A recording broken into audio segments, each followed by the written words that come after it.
Welcome to the I Am Salt Lake podcast. Today on episode 462, we are joined by Brandy Chenoweth, the human behind dog-friendly SLC. After moving to Salt Lake City with her golden retriever puppy Scout, Brandy began her quest of finding dog-friendly spots within the metro area. Realizing that there was no reliable source for that type of information, she launched Dog Friendly SLC on Instagram, and now it's actually a full-blown website with resources for all of your puppy needs. And even a calendar. And a calendar! We talk about that in this episode, though. Who doesn't want a calendar? Hey, before we get into that conversation, though, let's introduce ourselves. We're the hosts of the show. My name is Chris Hollifield. And I'm his gal pal, Chrissy. Hey, how you doing, Chrissy? Good. Hey, if this is your first time listening to the podcast, you might be asking yourself, what am I in for? What is this podcast all about? This podcast is all about showcasing the awesome people here in Salt Lake City because we have awesome people here. We like to talk to business owners, authors, tattoo artists, restaurant owners, breweries, distilleries, food truck owners, really anyone that might have a cool story to share. I did want to point out, though, I haven't heard anybody talk about these new images that you're making for the podcast, Chrissy. No one's complained yet. Well, so I think it's because they're beautiful. I'm really loving the direction that you're taking each week's episode art. Thanks. It's with us being stuck at home so much more this year, it's like I'm using it as my creative outlet. That's good, though. So it's like, I'm just gonna get it out some way or another. It's been really fun. Yeah, so go check it out. IamSaltLake.com if you want to check out it's like the most recent 3 episodes is kind of the most recent direction that you've gone with the fonts and the... You go look at it. You can go check it out and you can see all of my phases. It's really exciting. Well, hey, I know we're going to talk about dogs. And I know you guys know I could talk about dogs all the time. And I could also talk about coffee all the time. 2 of my favorite things, dogs and coffee. And you know where you can get those? Hugo Coffee Roasters. Well, you can't get dogs there. However, you can buy coffee and support rescue dogs. Hugo Coffee is a craft coffee roastery, and they're based right out of Park City, Utah. What's really cool is that their head roaster, John, he selects the highest quality beans with a rich flavor profile for a wide range of roasts, from light to dark and even an espresso roast. Their website, it's really easy. It's just hugo.coffee. Super easy to remember. Go check it out. Go check out all the different coffee that they have available.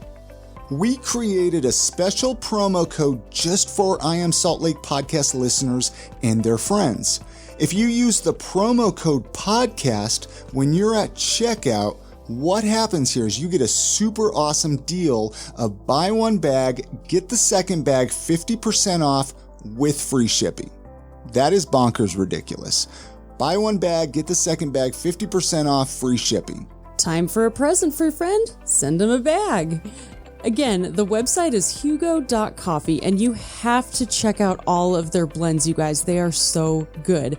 And they're adorably named. There's the Black Paw French Roast, the Bonafido Dark Roast, the Rollover Breakfast Blend, Dog Days Cold Brew, or maybe even the Howler Espresso. Remember, you can use the promo code PODCAST to get yourself the exclusive buy one, get the second bag 50% off and free shipping for I Am Salt Lake podcast listeners and their friends. All right, here's that conversation that we had with Brandy Chenoweth, the human behind Dog Friendly SLC. Such a great conversation. I really enjoyed chatting with this one, Chrissy. Me too. Yeah, so anyways, enjoy the conversation, and here we go. Basically, I want to start right with you, Brandy. I want to find out why Dog Friendly SLC started, the story of how it started, just kind of the beginning of the whole idea, if you don't mind sharing that with the listeners. Yeah, definitely. So I moved to Salt Lake in 2017. I moved here from Atlanta, actually, but I'm from Boise. So for me, this was closer to home. And once I moved here, I was pretty excited to get a dog for the first time. Well, not for the first time on my own, I should say. And naturally, like every crazy dog lady, I literally want to take my dog everywhere, which is normal, right? But I was having a hard time like finding accurate information. Like I would go with my friends on a hike and we would be like, oh, we should grab brunch afterwards. And we do like a quick Google search. And we'd find places, that said they were dog friendly, or somebody said they were dog friendly, and it turns out they weren't actually dog friendly. So that was pretty frustrating for me because Boise is really dog friendly, and you guys know probably a lot of West Coast cities are. So I was kind of like, dude, what the heck is going on in Salt Lake City? And so then, I don't know, I just kind of made it my mission to like figure that out. And I was like, well, if I'm wondering this, other people probably are too, right? So I was like, I'll just start an Instagram, which is weird, but I was like, let's do it and see if other people need this information too. And then the Instagram kind of grew, turned into a website, and now it's like a thing. So that's kind of where it started and kind of where it's going. That is so cool. So it's like they say, necessity is the mother of invention. Yes.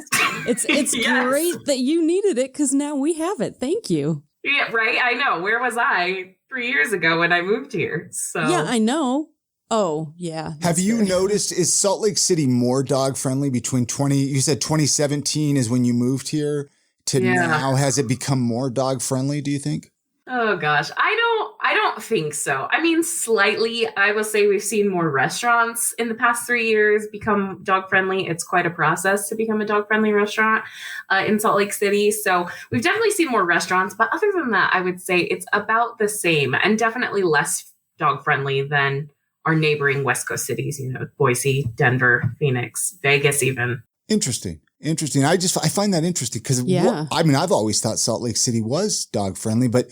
Yeah, but I mean, where else have we really lived? I guess we're not taking our dog everywhere with us. Yeah, our dog's too scared. Our dog is too scared to go in public. Yeah. The poor little thing. She's so cute. Yeah, she's just like a little Chihuahua type dog. She's not Scout. Scout's a golden retriever? Is that what kind of dog Scout is, right? Yes, Scout is a golden retriever. He loves everyone. He also thinks he's a celebrity, so he thinks everyone loves him, which is not always the case. So to be fair, when you put the camera down on him, I was like, oh my gosh, it's him. I kind of had like a fangirl moment because we were looking at your website. So he kind of is a celebrity. I'm impressed that he's laying here. Scout is not. He loves everyone else except me because I think he sees me too much. And so your mom, Exactly. So for me, there. he's like, you're whatever. You're totally. Obviously, I'm curious about this dog-friendly city part. I don't know why I'm curious. I'm curious what would make, what do you think would make Salt Lake City more dog-friendly in your opinion?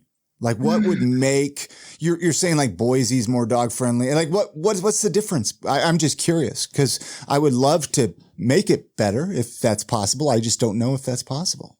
Yeah, you and me both. I think Salt Lake just has a lot more regulations surrounding dogs. Like I kind of briefly mentioned earlier, like I'm not in the restaurant business and nor do I plan to be, but from everything I've read about becoming a dog-friendly restaurant, there's pretty strict, stringent rules about how businesses have to go about that. And some businesses have even told me it's just honestly not worth our time. So I think that is a big reason why people aren't allowing dogs in a lot of restaurants specifically. I think also the watershed rules here are different than most cities. When I moved here, I had never even, I'd heard of a watershed, but it never even occurred to me to check if my dog was allowed to go in a watershed. And so it's just like, it seems like there's a lot more regulation here. And we could probably argue all day whether those regulations are too strict or too loose, and there's going to be people on both sides of the field. But I think that's what it ultimately comes down to as to kind of why we're at where we're at. Interesting. Yeah. I like that, though. That's, again, as pet owners, a dog owner that doesn't take their dog out, we don't really keep up on all that. So we're not really, I've always been curious. I'm like, well, what more can we do? Because, I see bars that do, and so it's like it seems there is a lot of places that allow what's pets. The bar that there was one bar that we went to, they have a bar dog, and I want to go there all the time. Like, why doesn't everybody let dogs in? That would bring more people, guys. Right. I know. Well, I think some people are maybe turned off by that, but you know what, that's where I'm of the opinion that it should be the business owner's choice, if they're dog friendly. Absolutely. And certainly some of them obviously feel the need to go through with kind of this process to become dog friendly. And if they don't want dogs, that's fine too. So we just need to know. But it's a little bit more governmental regulated in Utah, so that the business owners don't have quite as much of a say, it sounds like. Yeah. It's just a very stringent process. Like they have to have a separate outside entrance. You can't take your dog through a restaurant of any sort. What else? They have to like clean the patio super frequently. Technically, you're not even allowed to give your dog treats on a patio. Like they can't have any food, which I can kind of see, but they can't even have dog treats, which seems a little strict in my personal opinion, because if you want dogs to behave, a good way to do that is to give them food. And it's not like you're going to litter with dog treats, because they're all going to get eaten. Exactly. In fact, they're going to clean up for you. I know. Free vacuum, you guys. Makes cleaning a lot easier. It's free dishwashing. And okay, I was going to go way too far, but I'm going to not take us off track. With my wild ideas. Got to wheel her in here. Reel me in. So what kind of resources could our listeners expect? Let's go through some of this stuff on the website, because your website is full of all kinds of cool stuff. And I'm kind of curious about some of it. These three main resources that are on the front page of the website, at least right now, you have dog-friendly Christmas tree farms, rainy day guide, and then holiday gifts. So what's the dog-friendly Christmas tree farms? Is this just like a list of places to get a Christmas tree, but take your dog? I mean, like I said, I'm a crazy dog parent. And so I think a dog is an extension of your family. So that's the thing I find that people want to know from us. Like they want to know where they can take their dog, which is, pretty general, right? But they also want to know like specific things they can take their dog. They want to know where they can take their dog to get a Christmas tree and where they can take their dog to get a pumpkin. And that's clearly more about us as dog owners than it probably is about the dog. But you got to do it for the gram, got to get the pics. It's like having a kid. Well, it totally is. I mean, you probably have like the same dopamine reaction when you do that with your pet that you do with a kid. I mean, it gives you the same amount of joy, so you should be able to do it. Exactly. Dogs are just as cute with pumpkins as kids are. So totally. So is it hard to keep up on the seasonal postings to like every season have to find where people want to go that time of year and then make a list for it and do all that work? No, not necessarily. I mean, this is kind of the first year that I've tackled that. And thankfully, we're kind of at the point now where a lot of people help clue us in on resources. So it's kind of become like a little community melting pot of things that people are sending me to, which is nice because it definitely takes some time to sit down and do the research and figure out where dogs are allowed. And some days it takes like just a straight up day on the phone. But, when it all comes down to it, it comes together pretty quickly. And it has been pretty popular, thankfully. Well, it's neat because the fact that you can actually get feedback from your community means that the resources you have are ones that people are really enjoying. So it's not just like a list you pulled from Google. Definitely. It seems like it'd be a really worthwhile list. Well, and it tells me too that, the things that people are asking me about, that tells me where we need to go too. It's like this year people were asking me about apple picking. I didn't think about going apple picking with Scout. Sorry, that I would never have thought about that. That would be cool though. I know. So I missed this season, but after that, I kind of was like, oh man, I need to brush up on my Utah apple orchards. Interesting. I wouldn't have ever thought that, but now we know. Now we know where to go to find out. What are, just off the top of your head, I mean, what are like a couple of dog parks that you've been to recently that you've been enjoying taking Scout to? Well, I put you on the spot here. Putting you on the spot, so I apologize. This is literally my whole life. People ask me every single day all my favorite everything. No, I shouldn't admit this, but most of my favorite dog parks are actually in Park City. And so even though we call ourselves dog friendly SLC, we really extend into Park City to keeping up on theirs. But man, there's a reason it's called Bark City as a nickname, because they have some awesome dog parks. They have one that has a completely fenced in dog pond, which one, it's already hard to find a place to take your dog to swim in general, but two, as you're training your dog to be able to have a completely enclosed environment is huge. So that one's called Willow Creek. That is definitely one of our favorites. Park City also has a 43-acre fenced park with like a 2-mile to 2.5-mile loop called Run Amok Dog Park. Also one of our huge favorites because it's kind of like a hike, but like kind of like a dog park. So that's huge. 48 acres. Yeah, 43. Wow. It's insane. 43. But you could still lose your dog there. There's no doubt about that. But it's definitely good graduation step from like a traditional dog park to like letting your dog run free in Mill Creek Canyon. All I envisioned while you were describing it was like, oh, that sounds like the farm that all of our dogs went to when we were kids. They went to the big farm where they could run around all day. Exactly. It's dogs deserve 40 acres too. All right, we're going to take just a couple of minutes and tell you about one of our awesome sponsors, ARC Insurance. Health insurance open enrollment is going on right now, and it only lasts for a few weeks. And there are 5 great reasons why you should be using a health insurance broker like ARC Insurance. Number 1, you're going to get expert advice. ARC agents can match you with the best plan for your needs. Number 2, there's no additional cost. Fees to use a broker are paid by the health insurance carriers and not you. And a third reason is that you will save time. It can take hours to do this on your own. Let ARC help.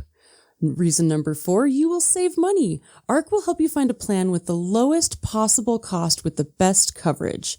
And 5, get the best health care. Having the best health insurance means you get better access to care. To make an appointment today, visit arcutah.com. That's ARKutah.com. Or call 801-901-7800.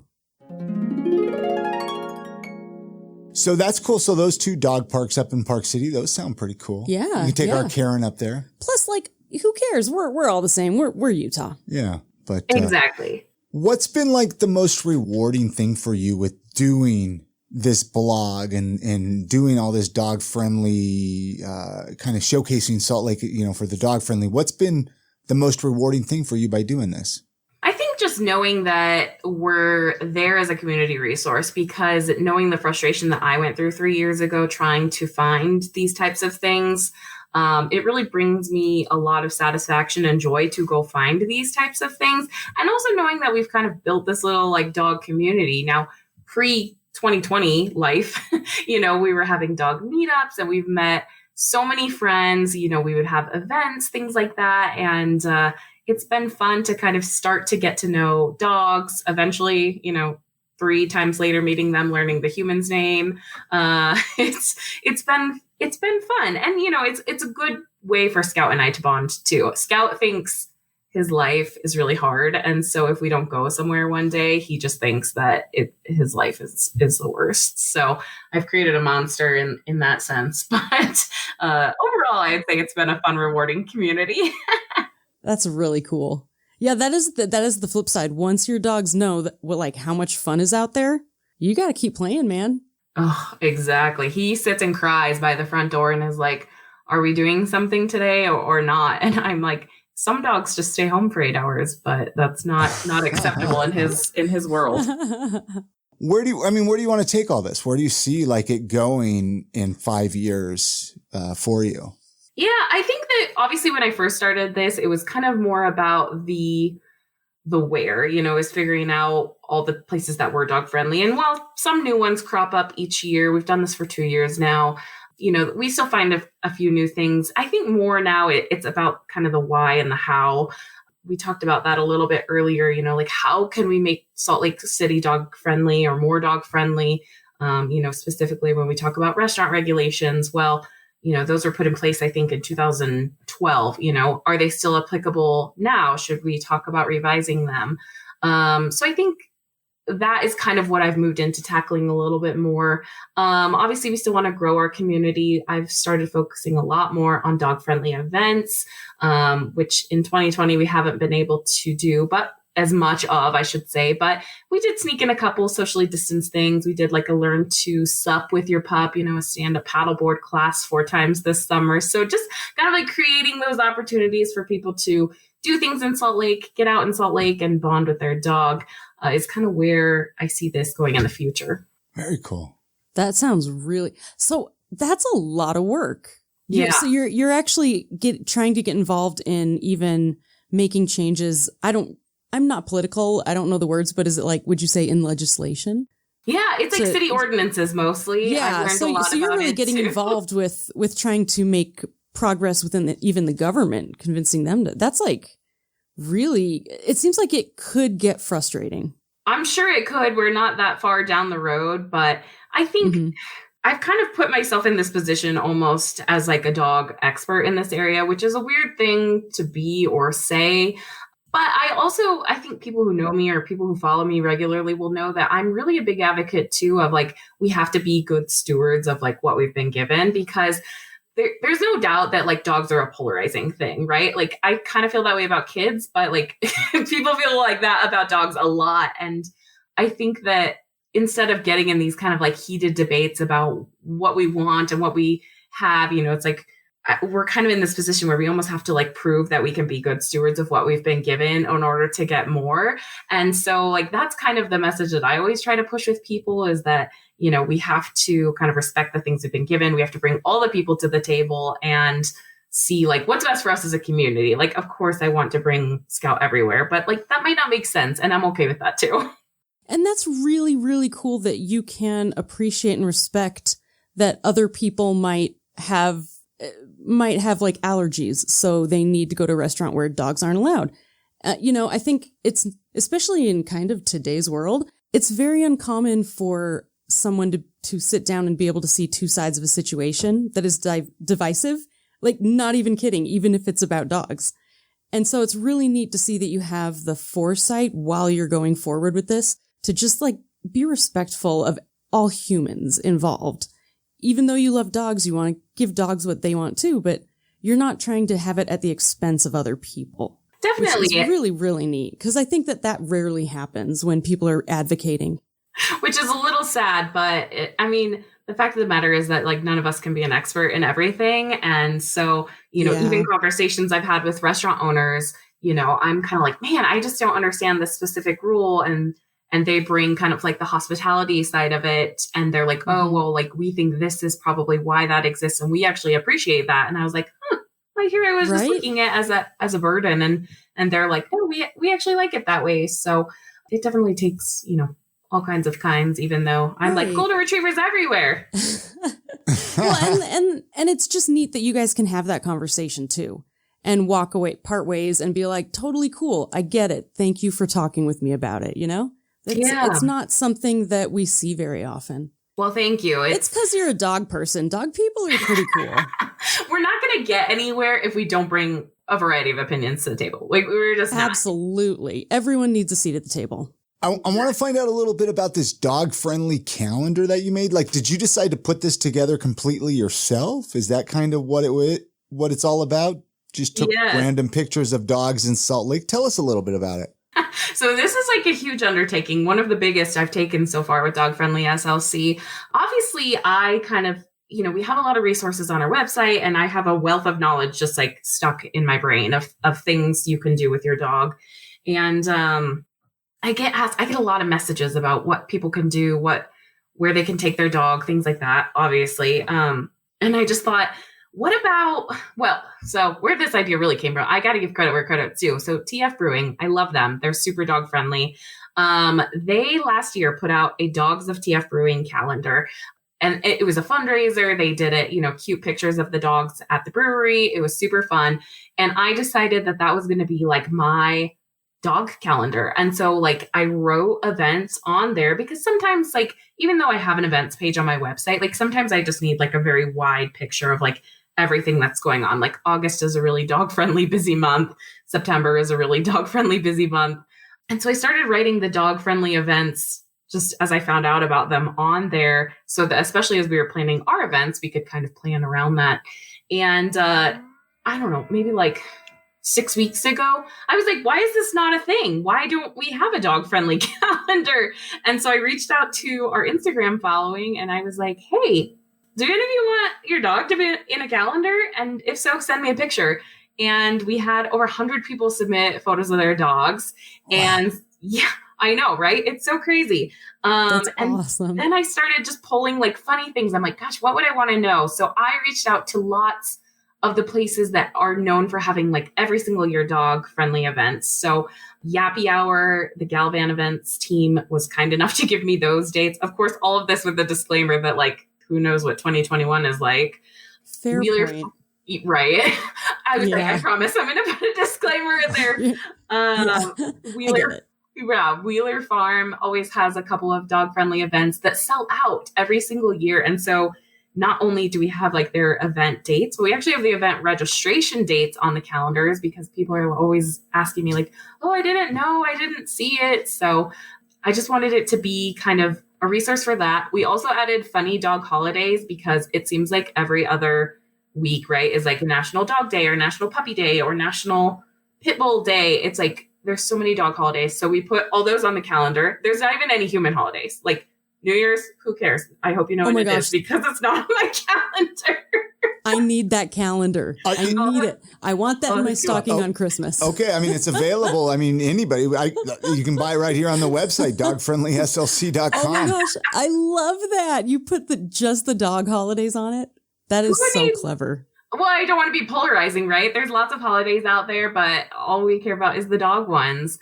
And then we just covered in some like seasonal tips, right? Like those things we talked about, the pumpkin patches, like visiting the lavender farm in Mona, the Young Living Lavender Farm. You can take your dog to that. Or in the summer, Snow Basin will let you take your dog up the gondola. You know, it's just like little tips like that I've kind of collected through this venture that it's just nice to have on a wall and be like, oh yeah, I forgot that we could do that. So it's been a really fun thing to put together. It's been a big endeavor, but I'm excited. I am actually picking up the prints here in the next couple days. That's so cool. I'm so excited. I guess I know what I'm getting you for Christmas now, yes, Chrissy. You do. And so does everyone who's listening. Awesome. All right, we're going to take just a minute of your time and tell you about one of our awesome sponsors, UtahMarijuana.org. They are your number one spot for all things medical marijuana, medical cannabis, CBD, and THC. Shout out to Tim Pickett. I don't know if you guys remember him from back on episode 420. That's the first time that Chrissy and I found out about UtahMarijuana.org. Now they're a sponsor. UtahMarijuana.org's team of medical cannabis experts, they make getting your medical card super easy from the first office visit to navigating the state card application and beyond.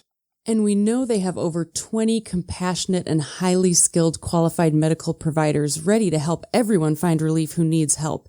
I know this firsthand because this last week I actually just went and I got my medical card. And, you know, I've been avoiding it for a long time. I have some PTSD that's affected us. And it was just so incredible. They were so knowledgeable. They didn't make me feel stupid because I really don't know that much. And I had a lot of basic questions. And they made sure to spend time with me, get to know me, make sure that there were no questions left unanswered, and everything was legal and complete by the time I left. It was insane. I loved it. You can't stop talking about it. I really can't. I mean, I kind of want to go hang out there because everyone there is they're wonderful. And what's really cool right now is that they're offering an exclusive discount to the listeners of this podcast, to I Am Salt Lake podcast listeners. There is a code, GREEN25. If you use this, you're going to get $25 off your first visit. You're getting your medical card. You're supporting this podcast. And if you're in the West Valley City area, check it out. They have a location there now as well. It's 3615 West, 1987 South, Building 8. So depending on where you live in the valley, there's a location for you. Go check it out, UtahMarijuana.org. Isn't it time that you took control of your own health? What would you tell somebody that's listening to the podcast right now? Let's say they have a dog and they're moving to Salt Lake City. Is there anything you would tell them? Like a piece of advice or a word of wisdom? I mean, anything?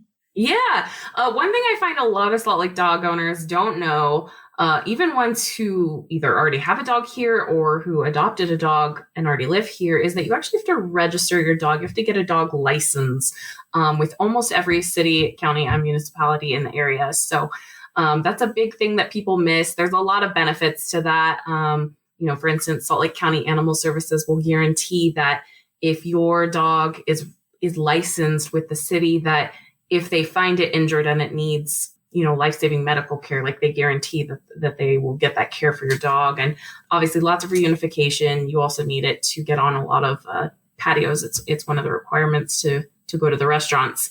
So I'd say licensing is super important. Make sure your dog has a city license tag. And if you need a list or links or anything of those, it's on our resources page.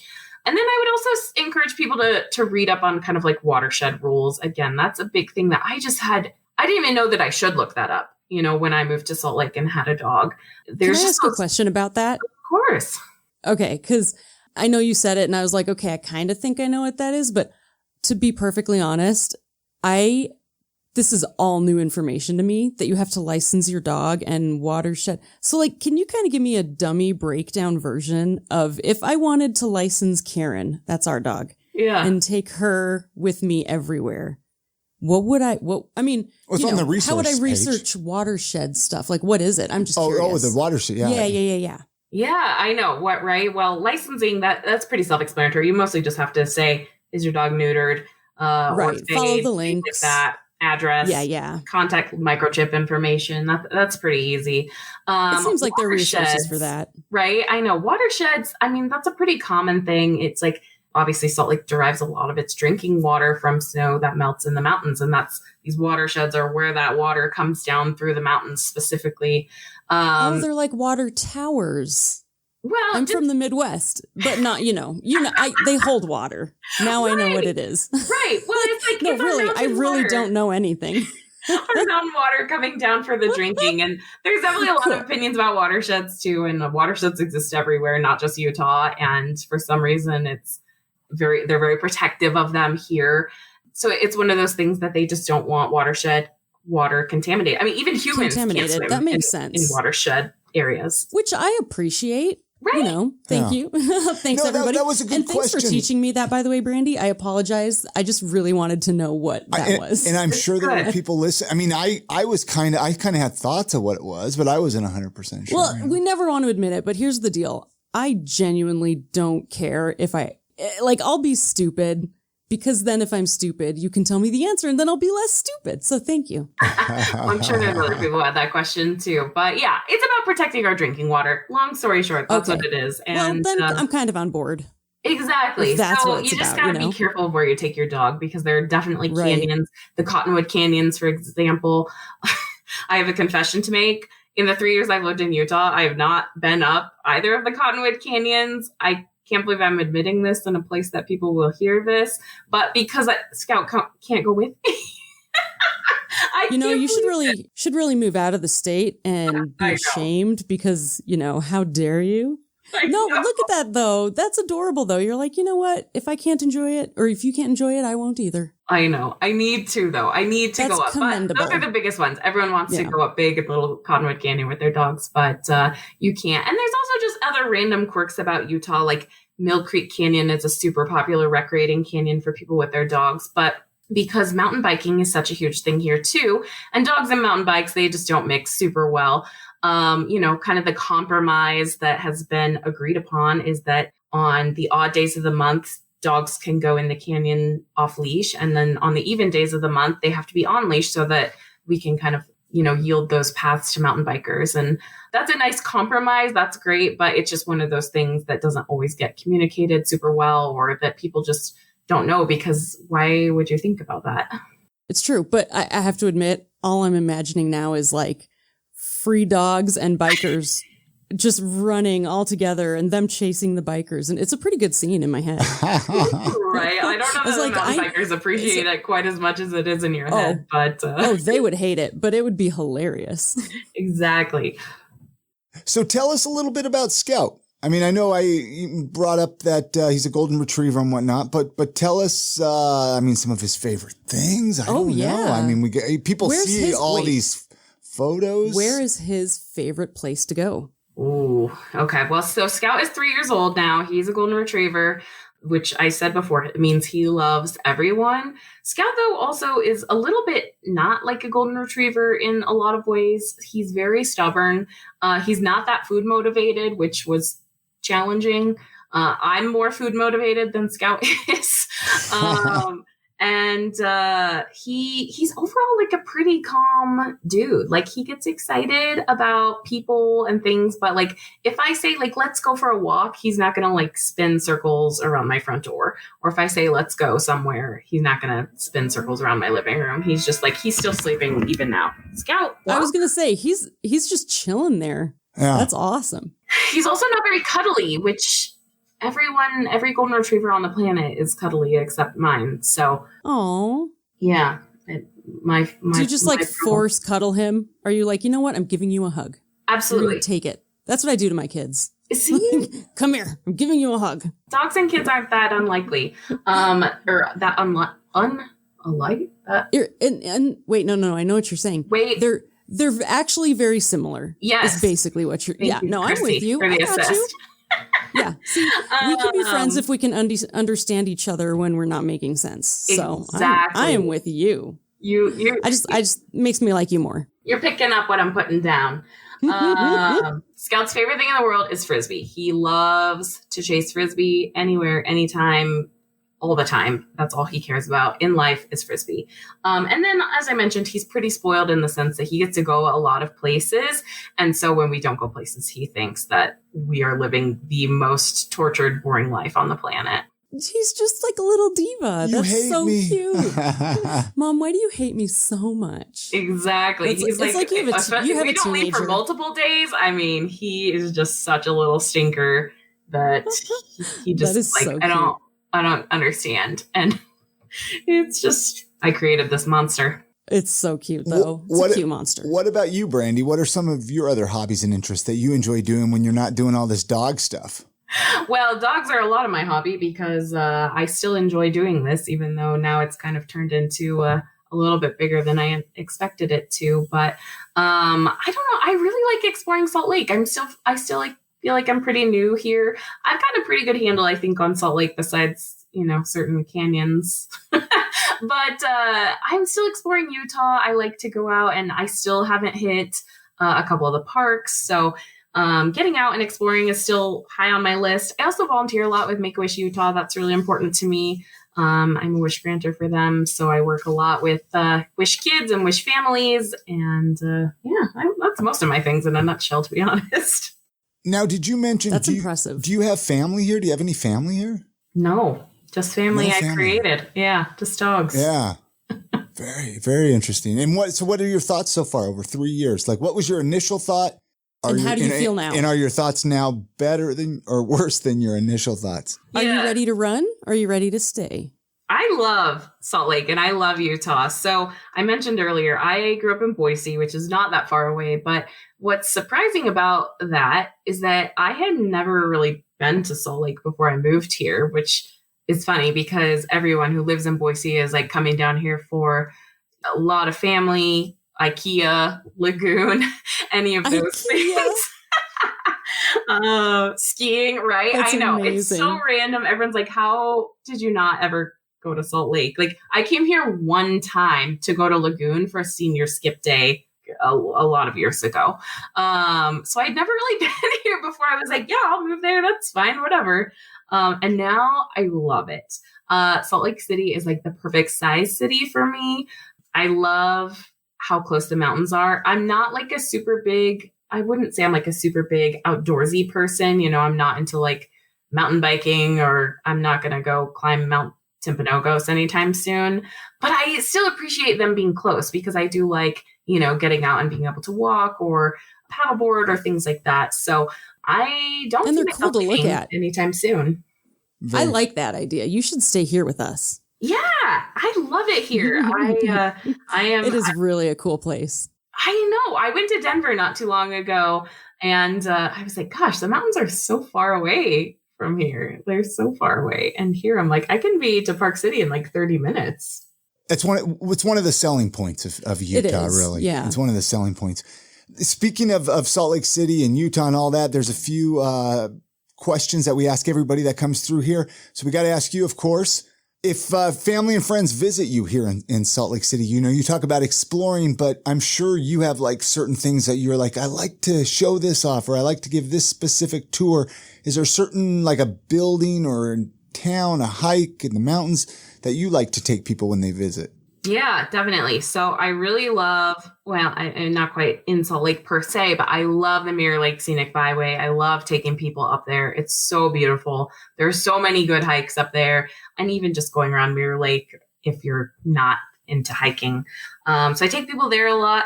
I also, this is very Salt Lake of me, I think, but I am obsessed with Ruth's Diner. I think they have the best patio in all of Salt Lake. It's such a fun little gem.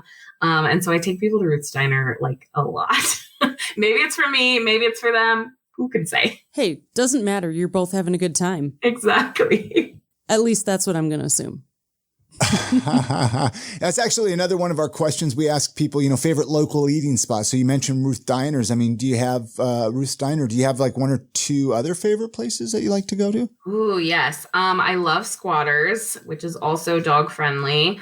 That's probably why I love them so much. But I also just love their beer. I love like Squatters and Wasatch because they're, I like to support local. That's kind of just always been a huge thing for me. I also really love Blind Dog in Park City. They are dog friendly. And if you've never been there, their patio is like a beach. It is literally sand. It's a great place to take kids and dogs. They always have live music. Their food is amazing. Take your kids, take your dog. It's totally worth the drive. Very cool. Man, that could be fun. If you could change one or two things about Salt Lake City, let's say you had the ability to change something, is there anything you would change? Of course, I'm going to say it should be more dog friendly. I would be remiss if I didn't, right? I do wish there were a little less regulation on restaurants that we could take our dogs to, but I don't know. Other than that, I like Salt Lake City how it is. I like it here. I don't find it. And that's a good answer. That's a good answer. Yeah, I agree. We've had people say that the stuff that makes it a little weird also makes it Salt Lake. Totally. Well, and I grew up in Idaho, right? Like Idaho's not that big of a departure from Utah, let's be honest. That's a fair point. It wasn't like a huge culture shock for you. No. And for some people, I'm sure it is. I mean, when I tell people I moved here from Atlanta, they're like, oh my gosh, that must have been such a huge thing for you. But even though I hadn't been here, I grew up in Boise, which is not that different.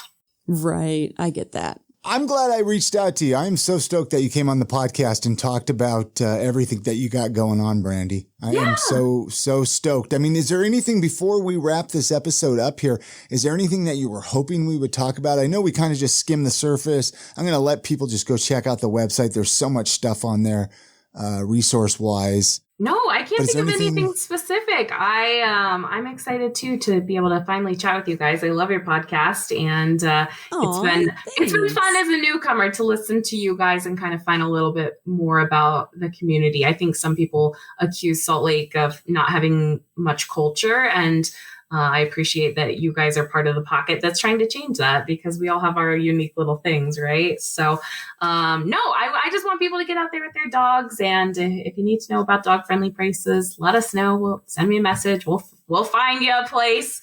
But it's been a fun endeavor. So cool. So cool. That really is neat. Like, thanks for creating this resource here. I really appreciate all of the resource creators in our area who are really stepping up, because I know it's a lot of work and sometimes it's hard. So I just want to say thank you. Maybe this will change this, but thankfully people have been pretty receptive to it. And there's a lot of dog owners in this area, and 2020, right? Like people with the quarantine puppies are coming out. So the quarantine, that's like the baby boomers after the Second World War. Oh, it's the quarantine puppies. The quarantine puppies. It's like a thing, right? And now I need one. Thanks. It's just been interesting seeing, like, if dog owners are just a special breed, like you can market almost anything if you're like, your dog can come. Like there is a group of people out there who are like, if my dog can come, I will be there. And I'm part of that group. So if you're also part of that group, let me know. Yeah, man. You found your tribe.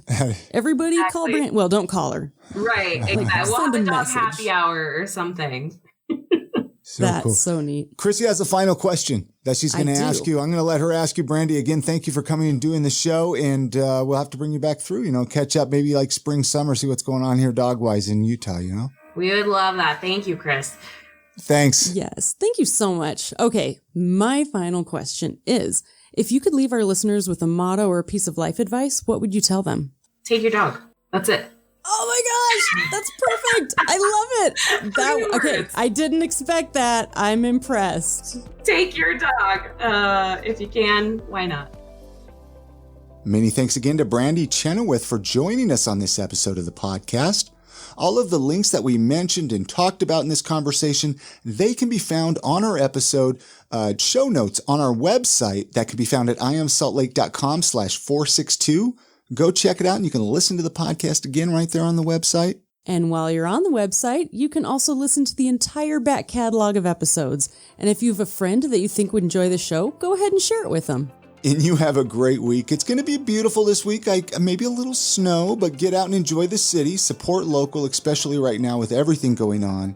And we'll see you next week on the next episode of I Am Salt Lake Podcast. And good night, Grammy.